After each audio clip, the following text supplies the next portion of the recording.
Something else that I should mention, just to show how this process is coming along in America and worldwide actually, 2 years ago, the Uniform Law Commission, which is a very well-respected national organization with members from all 50 states, it determined a need for a uniform law in this area and set up a drafting committee to draft what is now known as the Uniform Collaborative Law Act. And I happen to be the ABA section's advisor to the drafting committee. So we've met 4 times, I guess. If you can imagine a room with about 20 some odd lawyers and legal scholars and 4 law professors sitting around a table and trying to agree on an act. It was a wonderful experience. I had never experienced it before, but the act is out now, and it's in final draft form. It has passed what the Uniform Law Commission calls a first reading. That was last year. The second reading, or final reading, will be before the Commission's annual meeting this July in Santa Fe, New Mexico, and we're certain it will pass the final reading and it will be adopted by the Commission as a Uniform Law Act. And it will be available to state legislatures later this year and in the future. Now in Texas, our legislature only meets every other year, so it will be in 2011 before, and we're already starting to work to get the wheels greased when this act becomes available for enactment in Texas. And of course we have the provision in the Family Law Code now, but this will expand it to all areas of civil law. I will say the Commission thought for a few minutes maybe we ought to limit this to family law, and then everybody in the room unanimously said no, that makes no sense. I mean, mediation was not limited and should not have been limited to family law, and certainly a process like this shouldn't be either. So in addition to Texas, there are statutes very similar in North Carolina at the present, and California recently enacted in the Family Code. So when this Uniform Act becomes available, it'll cover all areas of civil law, and it, among other things, it'll give a big boost to raise the profile of the process. You might be interested to know that earlier this year, our board of our council in Texas looked up and said, well, we're really not a local organization. I mean, when we started in the summer of '04, we spent all summer, several of us, a committee to draft protocols of practice for civil collaborative lawyers and the participation agreement, and we got a great amount of help from the Collaborative Law Institute of Texas, because we didn't have to start with a blank piece of paper. We had family law documents that were very helpful, but it was some task to make them as generic as we could. As you can look around this law library, I mean, the Family Code in Texas is about 5 books. Well, we were trying to get our arms around making this available and coming up with protocols for every area of law practice, civil law practice. So, but the protocols have been out there, the form of participation agreement have been out there. I mean, our theory was to move this thing along. It's kind of the rising tide raises all ships theory. And that's been true. We decided early on, well, we share all that we know.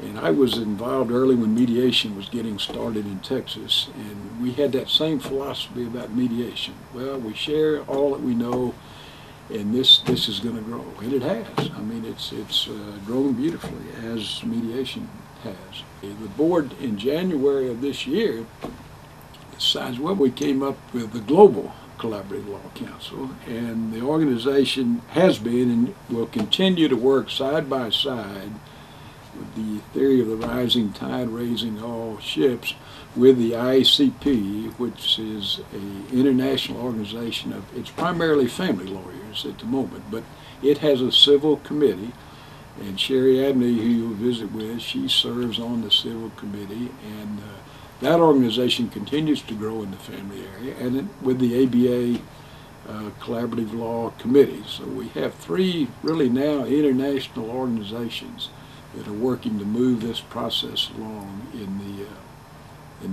the civil arena. We were in New York for the section meeting, and we had 3 presentations on collaborative law ABA section dispute resolution. This year, last year, there was one presentation. The year before, there was none. So you can see how it's progressing nationally and internationally. We're developing a pattern internationally. The board decided to establish regions, and so we have colleagues in Australia, in Sydney, Australia, and Sherry Abney will visit you about that. She was over there conducting a training just in the last couple of months. So we have a what they call in that part of the world an Australasian region, and Robert and Lorraine Lopich will head that up on behalf of GCLC. Bill Short, who's on our board, will head the North American membership. And just in the last week, Michael Lynn, who is with a large ADR group in the UK, out of Bristol in London, he has agreed to join GCLC and will be our regional chair in Europe, in the UK and Europe. We already have a couple of lawyers in the Prague in the Czech Republic that have joined. Of course, we have lawyers in Australia, now in Canada, civil lawyers. Of course, there are family lawyers in these areas, but these are lawyers that are interested in moving the process beyond family law. So it's really exciting times. Sherry can visit with you about, she made a presentation in Cork, Ireland last year.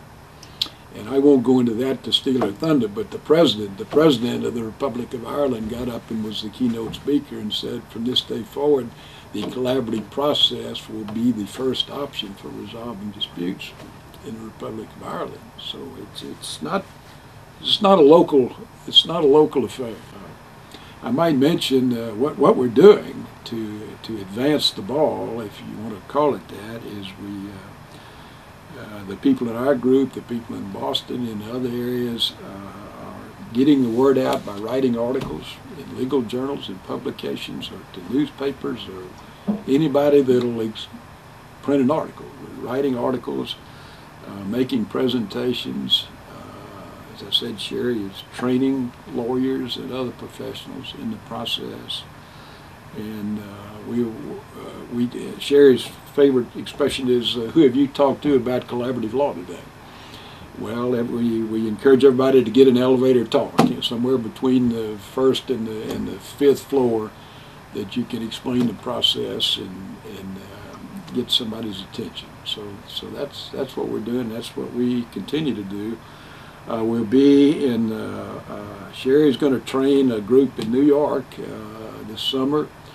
Hofstra Law School in New York on Long Island is going to have a symposium on the Uniform Act in November.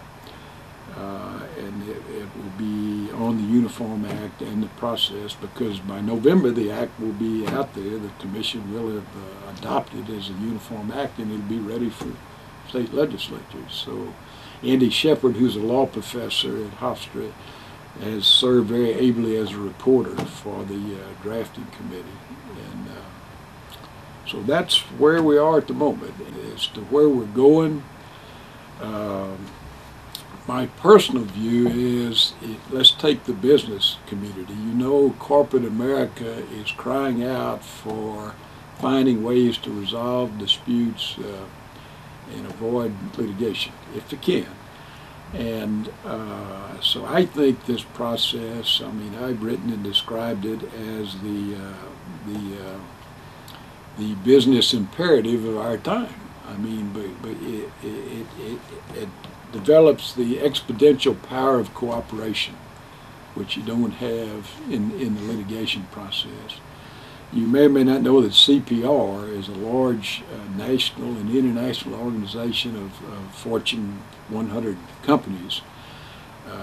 In New York, Kathy Bryan is now the CEO and president of the organization, and she is just totally supportive of this process and other similar type processes in corporate America.